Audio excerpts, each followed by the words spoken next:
और आज रडार पे जैसे वीरू ने टीज करा था, शुरुआत में शो के बताया था, थायरोकेयर टेक्नोलॉजीज है। इस कंपनी के एमडी और सीईओ राहुल गुहा साहब आपको आपकी स्क्रीन पे नजर आएंगे। गुहा साहब, गुड आफ्टरनून, स्वागत है आपका सीएनबीसी आवाज पर।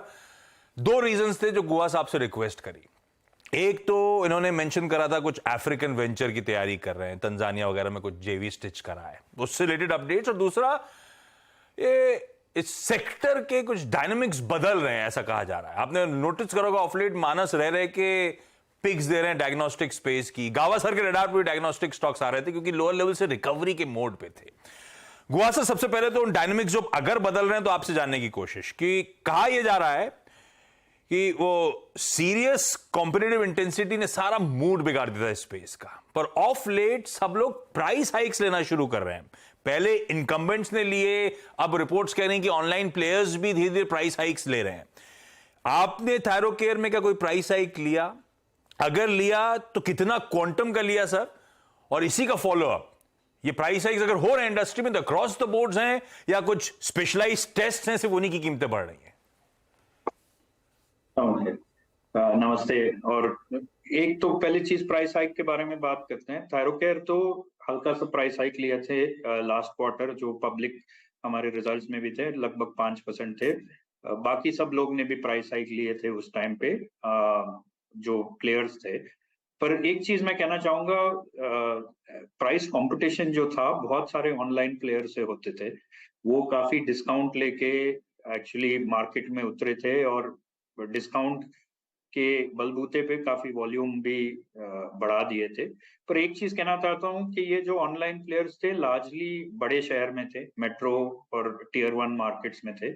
थायरोकेयर ऑलमोस्ट 80% हम टियर 2 और बियॉन्ड इंडिया में है, तो हमको ज्यादा इतना असर नहीं पड़ा था ये प्राइस कंपटीशन से। But definitely in the metro markets और ये जो टियर 1 मार्केट्स में काफी प्राइस कंपटीशन हुआ था।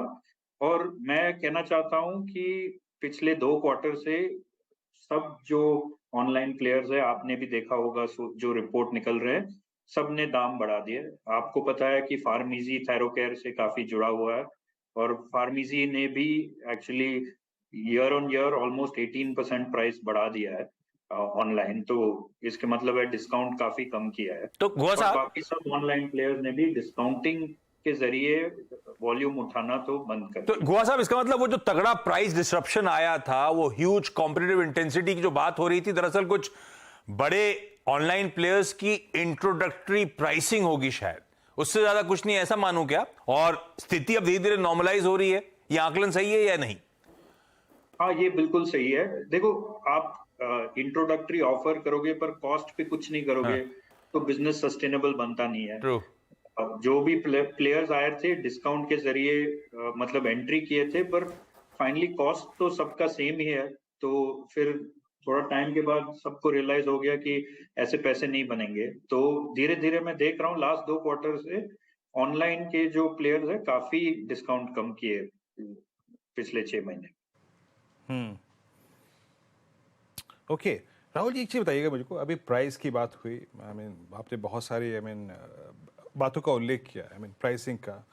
और मैं एक चीज़ पूछना चाहता हूँ आपसे, मतलब कोविड के बाद अब एक सब्सटेंशियल वक्त गुजर चुका है, जो प्राइसिंग थी उसको एक तरफ रख देते हैं।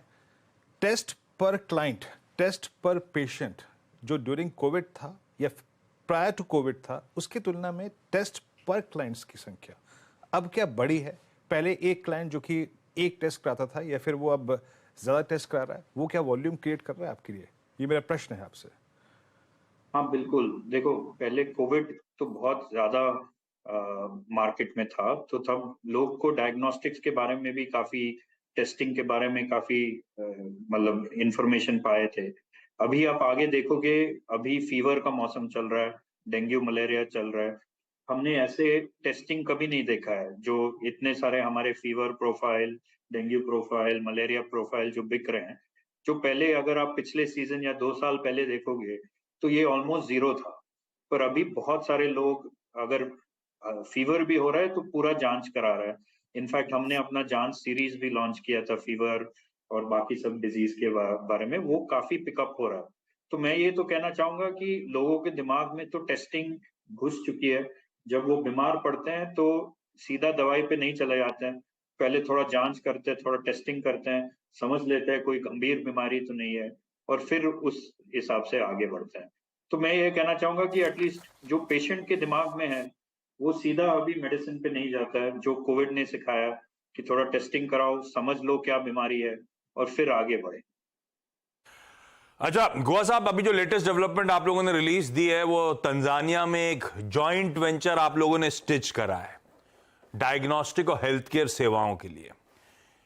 क्या कैसा बाजार है ये तंजानिया, उतरने के पीछे रैशनल क्या है? और एक और इसी का फॉलो अप ले लेता हूं, जब आप कह रहे हो डायग्नोस्टिक और हेल्थ केयर सर्विसेज तो थोड़ा एम्बिट काफी बड़ा हो जाता है हेल्थ केयर सर्विसेज के लिहाज से। या हम जिस स्पेस में डायग्नोस्टिक टेस्टिंग सर्विसेज उसी में जाने के मन में है जेवी स्टिच करके, या बियॉन्ड उसके भी कुछ कदम रखने की तैयारी हो रही है?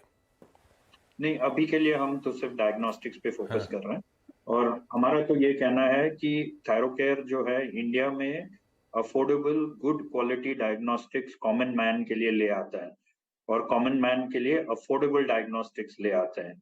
हमको लग रहा है कि ये मॉडल का स्कोप बाकी बहुत देश में स्कोप है, पर्टिकुलरली अफ्रीका में जहां हेल्थ केयर पेनिट्रेशन इंडिया की तरह वीक है, और एक गुड क्वालिटी अफोर्डेबल प्लेयर जो इफेक्टिव प्राइस को नीचे लेके कंज्यूमर और पेशेंट्स को सबसे बढ़िया ट्रीटमेंट दे, वो अभी हमको एटलीस्ट अफ्रीका में नजर नहीं आ रहा है। तो हमको लग रहा है कि थायरोकेयर वहां जाके, जैसे थायरोकेयर इंडिया में 20 साल पहले इंडिया का डायग्नोस्टिक्स मार्केट को शेकअप किया, low cost affordable quality diagnostics ले आया, हमको लग रहा है हम ये अफ्रीका में भी कर पाएंगे। अच्छा, ये अफ्रीकन जेवी के लिए मेरे ख्याल से $50 लाख स्पेंड करने हैं, कंट्रीब्यूशन होगा 50% के लिए, ये इंटरनल एक्रूल्स के थ्रू होना है क्या गोवा साहब?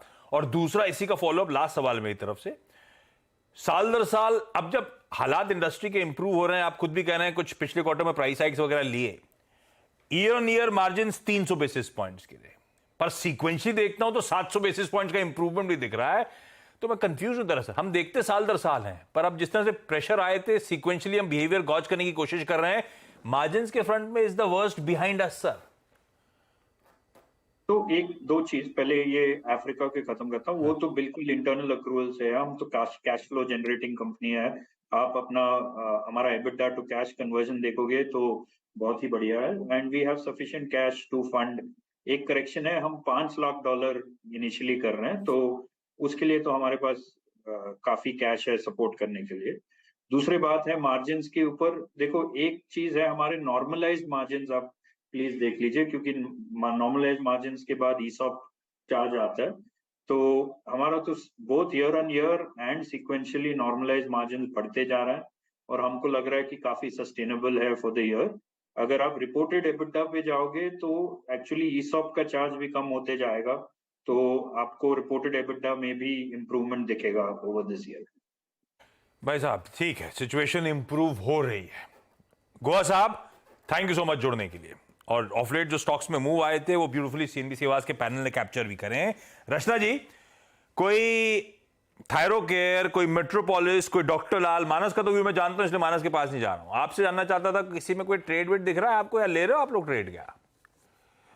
जी, यहाँ पे थायरोकेयर वगैरह में एज ऑफ नाउ जो पुल बैक चल रहा है वो उसका कोई एंड नहीं नजर आ रहा, और सपोर्ट जो बन रहा है वो 550 के आसपास बन रहा है। सो हम वहां तक जाने देंगे पहले प्राइस को, और उसके बाद जब सपोर्ट दिखेगा तब एंट्री लेने का सोचेंगे।